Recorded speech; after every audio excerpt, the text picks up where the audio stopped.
Itong topic is soil formation, weathering, and development. So, naay 4 basic processes of soil formation. Una is transformation, when soil constituents are chemically or physically modified or destroyed and others synthesized from precursor materials. So, ang transformation is ganitong pag-change sa kanang soil structure sa kanang forma sa yuta, pag-utro din, pag-develop og mga clay minerals, tapos na rin chemical reaction. Ang translocation, ay ikaduha dayon is translocation. The movement of organic or inorganic materials horizontally or vertically across a pedon. Ang ang pagbalance sa mga organic or inorganic materials. Then ikatulo is addition. Inputs of materials from outside sources, ang pagdugang na to mga materials from outside sources. Tapos ang losses is siya ang ikaapat, materials that are removed from the soil profile by leaching or erosion.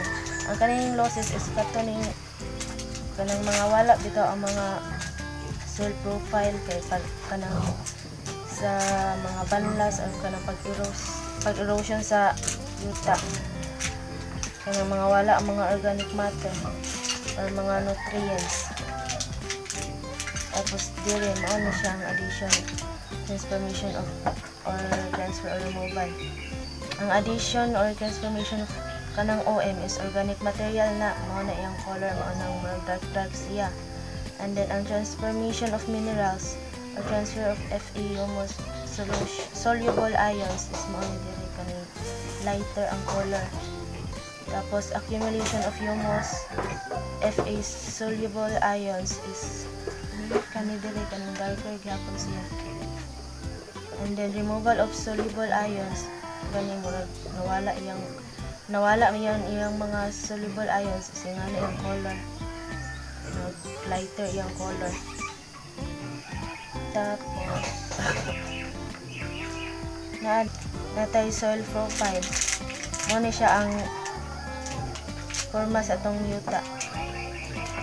Ako sa explain daan. Ang kaning O is ang O horizon is dominated by organic matter, kaning sa mga organic matter kanang mga humus ingana. Then ang A is organic rich mineral horizon at adjacent to the surface, mo ni siya ang sunod sa O.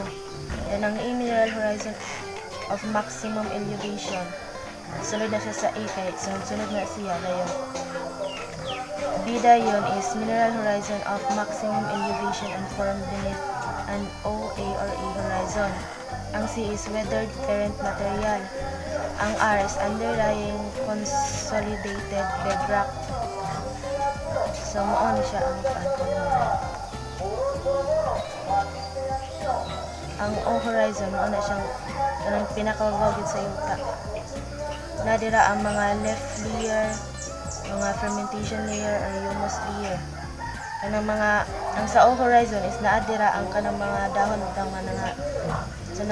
mga himo ng mga humus, nangalata nangalata na.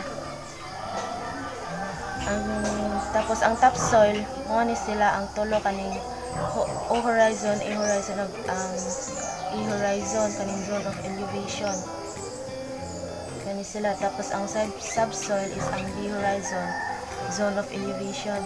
Ang topsoil is ang sa E horizon is lighter color siya caused by removal of materials by downwashing or translocation kay dili man mag-leaching ang kuan sa E horizon. Tapos ang sa B horizon is darker color siya caused by downwashing or material from above.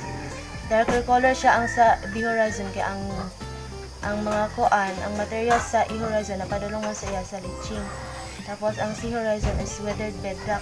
Mao ni kanang makalutang ito na ito nga nanay mga bato. Mao na siya ang C horizon.